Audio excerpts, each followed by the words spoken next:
Uneasy lies the head that wears the crown, says King Henry IV in his opening monologue in William Shakespeare's play of the same name.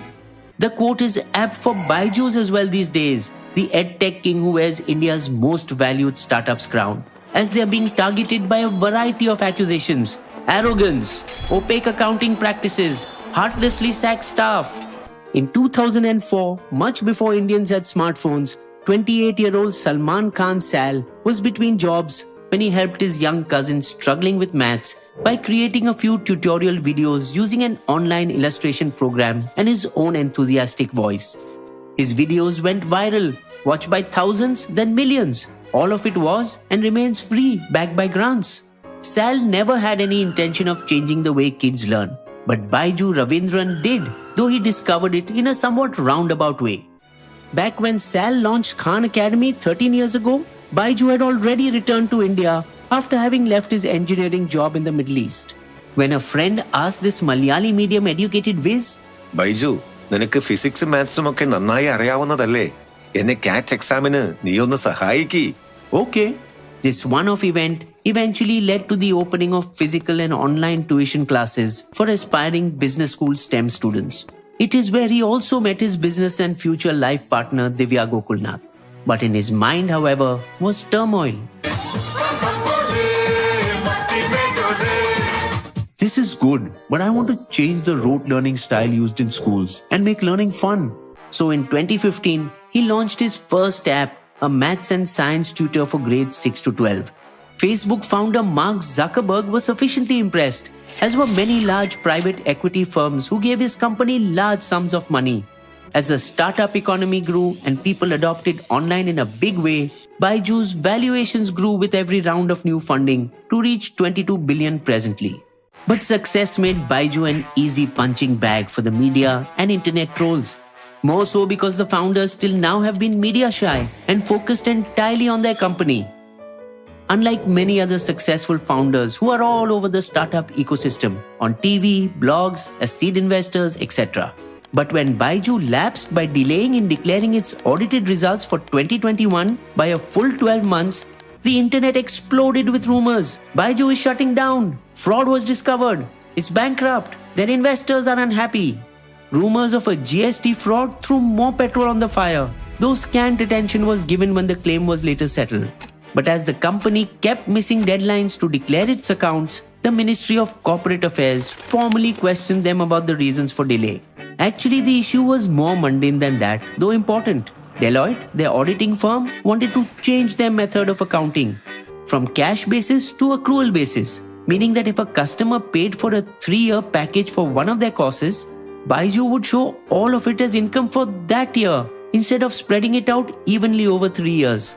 The change in accounting brought down their revenue by half, from the unaudited estimate of 4,400 crore to 2,280 crore after the audit, which didn't just have a trickle-down effect on its profit, but hit it like a tsunami, as losses swelled from 260 crore in FY20 to over a massive 4,500 crore in FY21. However, because the income was now spread to future years, we recorded significant growth, but it's getting pushed to the next financial year, which gives them a ready-made buffer. The second blockbuster release of this year after Brahmastra was Byju's financial results, where widening losses have been cut down to half in FY22. The change in accounting made no difference to a student, but it was Byju that suffered, as they had to temporarily abandon plans to list on the New York Stock Exchange. However, at the end of the day, Byju is only answerable to its shareholders and not to the public, as it is not a listed company. But when Byju let go of 2,500 employees, 5% of its 50,000 workforce in October of this year, rumors once again swelled that the company was in trouble, and Byju's was laying people off just to prove profitability next year, doing jugaad with costs. So what if rival startups downsized or folded up? This was Byju, market leader. The standards to which they would be judged are higher. This time there was no chance to shield himself from the media glare. Ravindran Byju had to come out in the open. And when he spoke, it was heartfelt. I am truly sorry for those who will have to leave. You're not just a name to me. You're not just a number. You're not just 5% of my company. You are 5% of me. The layoffs were a result of a flurry of close to 20 acquisitions that had created inefficiencies and duplication in the system. To smoothen the pain, the company claims it is providing laid-off employees a handsome exit package, plus garden leave that is remaining on payroll while looking for another job. And in a sentimental gesture towards his home state, dropped plans to shut their Kerala centers with 140 staffers. Byju's, Unacademy, Vedantu, Upgrad and other edtech companies have also cleaned up their act in another area, coming together to form the Indian EdTech Consortium, a self-regulatory body. Byju's problems with public perception have come at a time when investors are disillusioned with internet companies, and almost every startup IPO is in losses. Some like Paytm and Cartrade have wiped out huge amounts of investor wealth.